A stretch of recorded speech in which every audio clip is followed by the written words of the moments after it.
Hello everyone, I hope you all are fine at your home. So बच्चों, last video में हम लोगों ने फेराडेज लॉ के बारे में जाना था। फेराडे के दो लॉज थे, first law of Faraday and second law of Faraday, right. आज हम क्या करेंगे, उनके ऊपर बेस्ड कुछ न्यूमेरिकल प्रॉब्लम्स है वो डिस्कस करेंगे कि किस तरीके के इस पर क्वेश्चन आते हैं और किस तरीके से आप उन क्वेश्चंस को अटेम्प्ट कर सकते हैं। जैसा मैंने आपको पहले भी बताया था, टू दी पॉइंट आपके न्यूमेरिकल्स इसके ऊपर आते हैं, सीधा फॉर्मूला बेस्ड क्वेश्चन आते हैं, तो कुछ ज्यादा पैनिक होने की इसमें नीड है नहीं। तो यहाँ पर देखिए मेरे पास कुछ क्वेश्चंस हैं फेराडे लॉज पर बेस्ड है। ये 5 क्वेश्चंस हैं। ये 5 के 5 जो क्वेश्चंस हैं हम वो क्या है डिस्कस करेंगे यहाँ पर। ओके, तो देखिए फर्स्ट क्वेश्चन में बच्चों क्या कहता है, ये लेट्स सी।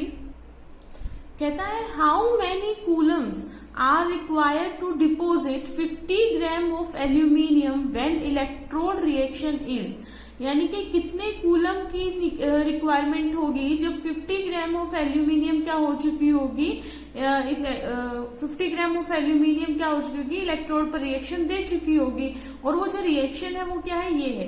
तो क्या क्या है रिएक्शन में बच्चों, aluminium 3 positive releases 3 electrons, sorry gain 3 electrons and क्या बन जाता है बच्चे, एल्यूमिनियम बन जाता है, राइट। तो हम लोगों ने पढ़ा था फेराडेज लॉ के according that 1 electron, 1 mole of electron is equal to 1 Faraday, है ना। 1 मोल ऑफ इलेक्ट्रॉन कितनी इलेक्ट्रिसिटी यूज करते हैं, 1 फेराडे के इक्वली यूज करते हैं। If we know the number of mole of electron using, we can easily calculate the electricity use, right. तो यहाँ पर कितने इलेक्ट्रॉन यूज हुए, 3 electron. So 3 mole of electrons will use 3 Faraday, और as we know 1 Faraday is equal to what, 96500 coulomb, right. अब पूछा क्या है इसने, 50 ग्राम ऑफ एल्यूमिनियम के बारे में पूछा है ना। तो हमें पता है कि 1 mole of aluminium is equal to 27 gram, है ना। 1 mole of aluminium is equal to 27 gram होता है ना। तो अगर मैं यहाँ पर कहूं दैट 27 ग्राम ऑफ एल्यूमिनियम, क्योंकि देखो यहाँ पर हुआ क्या है बच्चे, यहाँ पर एल्यूमिनियम 3 पॉजिटिव ने 3 इलेक्ट्रॉन यूज करके क्या बनाया है, 1 मोल ऑफ एल्यूमिनियम बनाया है, राइट। तो अगर मैं यहाँ पर ये कह दूं that 1 mole of aluminium requires 3 moles of electrons of electricity, right, है ना। तो इसी तरीके से कह सकते हो यहाँ पर भी दैट 1 मोल में कितने होते हैं, 27 ग्राम ऑफ एल्यूमिनियम रिक्वायर्स। कितनी रिक्वायर्स होंगे बच्चे, क्योंकि एल्यूमिनियम में कन्वर्ट होने के लिए 3 मोल ऑफ इलेक्ट्रॉन की जरूरत पड़ी। 3 मोल ऑफ इलेक्ट्रॉन कितनी इलेक्ट्रिसिटी यूज करेंगे, 3 फेराडे, राइट। तो क्या हो जाएगा, 3 into 96500, 1 electron will equal to 96500। पूछा कितने के लिए हमारे पास में, 50 ग्राम के लिए। सो 50 ग्राम ऑफ एल्यूमिनियम रिक्वायर्स क्या आ जाएगा, सिंपल कैलकुलेशन है, 3 इंटू 96500, राइट, अपॉन में क्या आ जाएगा 27, इंटू में क्या आ जाएगा 50। Okay, when we solve this then we will get 536111 coulomb. तो इतनी क्या है इलेक्ट्रिसिटी वो यूज करेगा। तो बहुत सिंपल क्वेश्चन है बच्चों। सेकंड क्वेश्चन देखते हैं। सेकंड क्वेश्चन में हमें क्या कहता है, पूछ रहा है दैट कंसीडर द रिएक्शन। आपको एक रिएक्शन दी हुई है जिसमें क्या दिया हुआ है, क्रोमियम, ठीक है, डाइक्रोमेट दिया हुआ है आपको, और इसने H आयन यानी कि एसिडिफिकेशन करवाई गई है इसकी, जिसमें से 6 इलेक्ट्रॉन यूज किए हैं और साथ में क्या जनरेट किया है, 2 क्रोमियम आयन प्लस में H2O। गिवन रिएक्शन क्या है बच्चों मेरे पास में, Cr2O7 2 नेगेटिव प्लस में 14H पॉजिटिव प्लस में 6 electrons gives us 2 chromium ion plus में 7 ऑफ H2O। ये रिएक्शन दी हुई है। पूछ क्या रहा है, what is the quantity of electricity in coulomb needed to reduce 1 mole of Cr2O7 2 negative, कि कितनी इलेक्ट्रिसिटी की रिक्वायरमेंट होगी 1 मोल ऑफ Cr2O7 2 नेगेटिव को रिड्यूस कराने में। तो आप सिंपली रिएक्शन पर देखिए, हमारे पास यहाँ पर क्या है, 1 मोल ऑफ Cr2O7 2 नेगेटिव। तो इसका रिडक्शन होने के लिए, रिड्यूस कराने के लिए कितने इलेक्ट्रॉन की नीड हुई बच्चों, 6 इलेक्ट्रॉन की। तो इलेक्ट्रिसिटी कितनी यूज होगी, 1 mole of electron will be equal to 1 Faraday से 6 इलेक्ट्रॉन, मोल ऑफ इलेक्ट्रॉन किसके इक्वल हो जाएगा, 6 फेराडे के इक्वल। तो सिंपल कैलकुलेशन थी, तो यहाँ पर हम लिख देंगे, डायरेक्ट लिख देंगे that 1 mole of Cr2O7 2 negative requires 6 Faraday of electricity. That is क्या हो जाएगा 6 into 9 6 500 that is 579,000 कूलम के इक्वल. Got it. अब बहुत सिंपल क्वेश्चन है, दिखने में आपको इक्वेशंस बड़ी मिलेंगी, कैलकुलेशन देखिए, सॉल्यूशन देखिए इसका कितना सिंपल है. अब देखते हैं थर्ड क्वेश्चन. थर्ड क्वेश्चन में कहता है how many hours does it take to reduce 3 mole of Fe3 positive ion टू Fe2 positive ion with 2 ampere current. ध्यान से देखना, इस क्वेश्चन में पूछा क्या है, हाउ मेनी आवर, टाइम आपसे पूछा है. ठीक है, does it take to reduce 3 mole of iron. ठीक है, 3 मोल ऑफ आयरन आयन को किसमें कन्वर्ट होना है, Fe2 पॉजिटिव में, जिसमें करंट कितना यूज हुआ है, 2 एम्पियर यूज हुआ है. तो सबसे पहले देखते हैं कि जब हमारे पास आयरन 3 पॉजिटिव किसमें कन्वर्ट होता है, रिड्यूस होके Fe2 पॉजिटिव आयन में कन्वर्ट होता है, तो बच्चे इसको कितनी इलेक्ट्रिसिटी की नीड होती है, इसको कितनी इलेक्ट्रिसिटी की यूज, 1 मोल ऑफ इलेक्ट्रॉन अगर ये गेन कर लेगा तो किसमें कन्वर्ट हो जाएगा, Fe2 पॉजिटिव आयन में कन्वर्ट हो जाएगा. तो मैं यहाँ पर ये कह सकती हूँ 1 mole of iron 2 positive ion, 1 mole of iron 2 positive ion use 1 Faraday to convert Fe2 positive ion. But इसने पूछा क्या, कहा क्या है हमें 3 मोल ऑफ, है ना. तो अगर मैं यहाँ पर क्या ले लू, 3 mole of Fe3 positive ion ले लू, तो अब इसको रिड्यूस होने के लिए कितने की जरूरत होगी बच्चों, 3 इलेक्ट्रॉन्स की, which is equal to 3 of Fe2 positive ion आ जाएगा. ओवरऑल इलेक्ट्रिसिटी की कितनी जरूरत हो जाएगी, 1 mole of electron is equal to 1 of Faraday. So 3 mole of electron किसके इक्वल हो जाएगा, 3 फेराडे. So 3 into 9 6 500. तो 3 mole of Fe3 positive ion to convert Fe2 positive ion.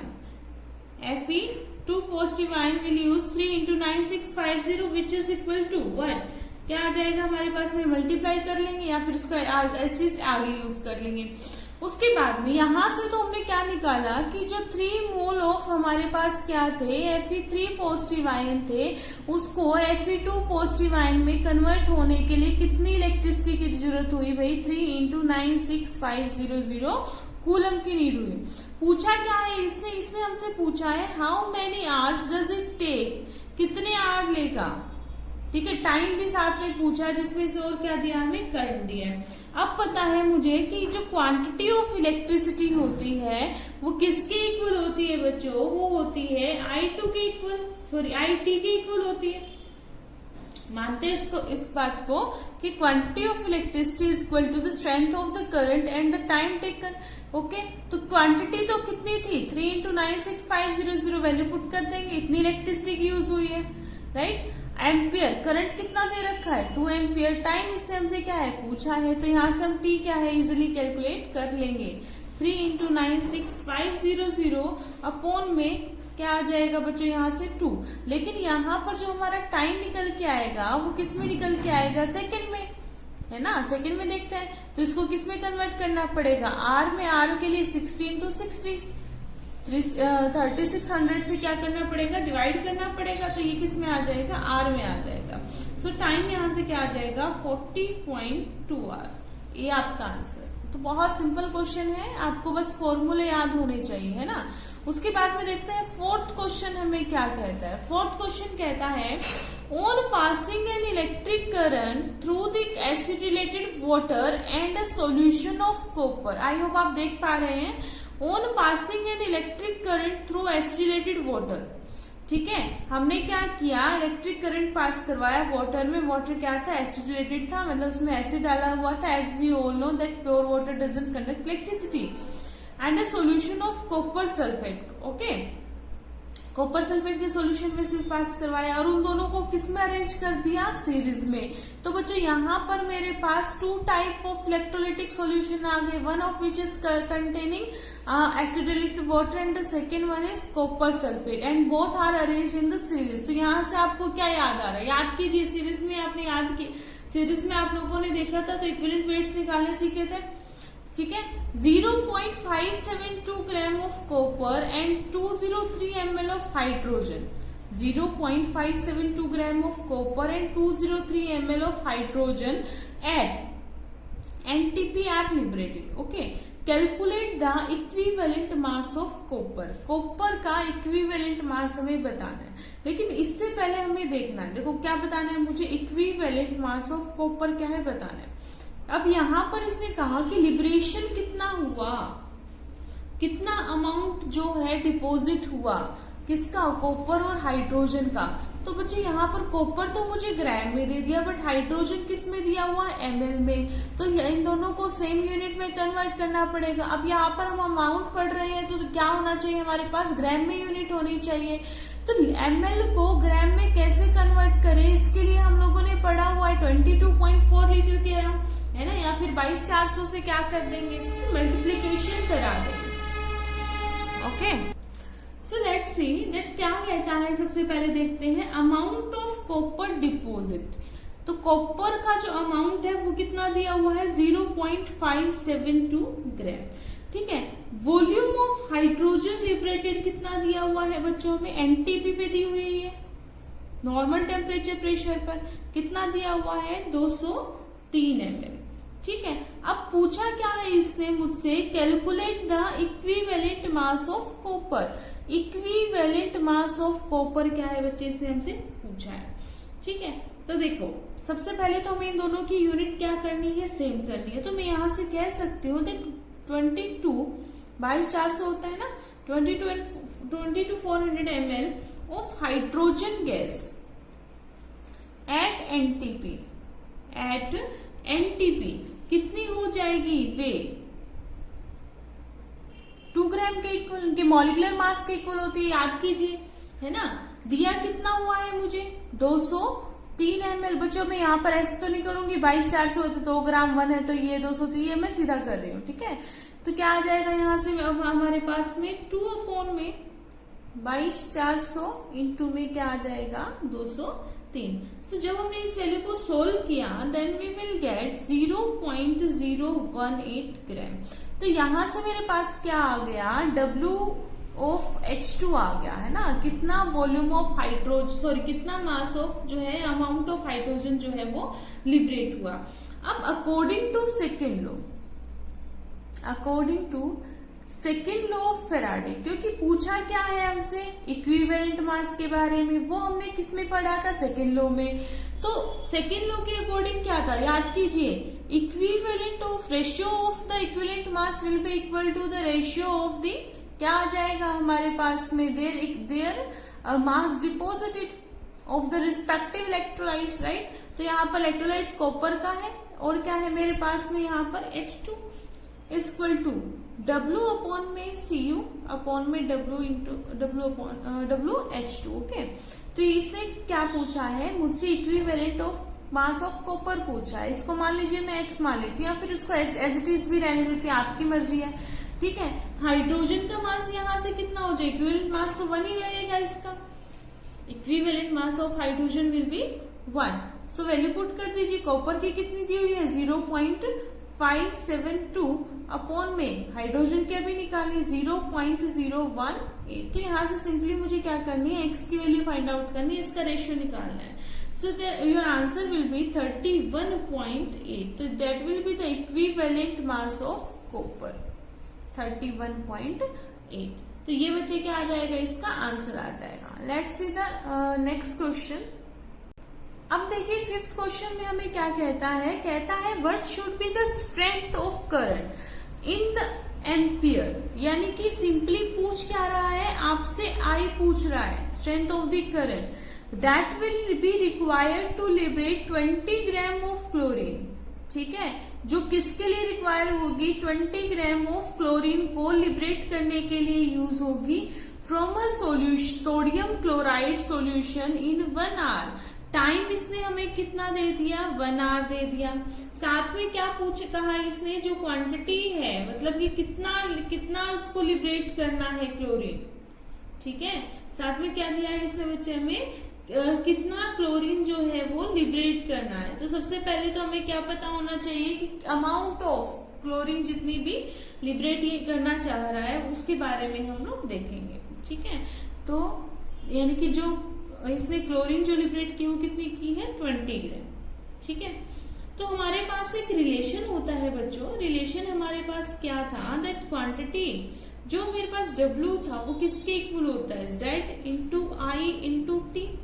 याद कीजिए जो अमाउंट ऑफ, ठीक है, कितना किया था, लिबरेशन किया था, वो कितनी, इस W किसके डायरेक्टली प्रोपोर्शनल था, Q के, राइट। अब W किसके Q क्या होता है हमारे पास में IT, जब इसको हटाया तो हमारे पास क्या आया था, कांस्टेंट आया था ZIT।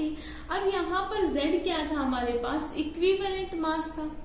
ठीक है, तो सबसे पहले देखो मुझे क्या निकालना है, I निकालना है, W मेरे पास है, T मेरे पास है, I मुझे निकालना है। अगर मुझे Z भी पता चल जाए तो इक्विवेलेंट मास कैसे निकालेंगे। ठीक है, तो यहाँ से क्या हमारे पास क्या आएगा, रेशियो निकल के आएगा 4:1 इलेक्ट्रॉन। ठीक है, तो यहाँ से हम निकालेंगे that electrochemical equivalent of chlorine. ठीक है, Z निकालेंगे फॉर क्लोरीन के लिए, क्या हो जाएगा, यहाँ से हो जाएगा equivalent mass of chlorine upon में 96500, बस सिंपली निकल जाएगा। ठीक है, उससे क्या कर देंगे, 96500 से डिवाइड कर देंगे। हमने देखा भी था किस तरीके से क्या है हम Z फाइंड आउट कर सकते हैं। Z इक्वल टू जो इक्विवेलेंट मास होगा अपॉन में क्या आ जाएगा 96500, वैल्यू पुट कर दीजिए। क्लोरीन का कितना होता है 35.5, 96500, आंसर क्या आ जाएगा। यहाँ से जब इसको सॉल्व करेंगे इसको एज इट इज ले लीजिए या फिर आगे रख देंगे इसको एज इट इज, है ना, बस Z आ गया, वैल्यू पुट कर दीजिए। तो W क्या हो जाएगा मेरे पास में, Z इंटू आई इंटू T हो जाएगा। W कितना है 20, Z कितना है 35.5 अपॉन में 96500। T हमारे पास कितना दिया हुआ है बच्चों 1 आवर, तो 1 आवर तो हम लेके नहीं चल सकते, हमें कितना लेना है, किस में लेना है, सेकंड में, तो 3600 हो जाएगा।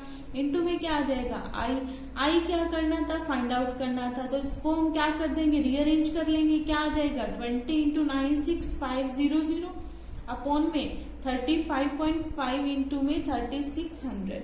ठीक है, so when we solve all this calculation then we will get answer that I will be 15.10 ampere. ठीक है, तो यहाँ से हम क्या निकाल सकते हैं, strength of the current find out कर सकते हैं। सो बच्चों आई होप आपको यहाँ पर फेराडेज और के जो 2 लॉ हमने पढ़े थे उससे रिलेटेड न्यूमेरिकल जो आपको समझ में अच्छे से आए होंगे। बहुत सिंपल क्वेश्चन है but still it is important for your examination. So keep practising, take care of yourself, thank you so much.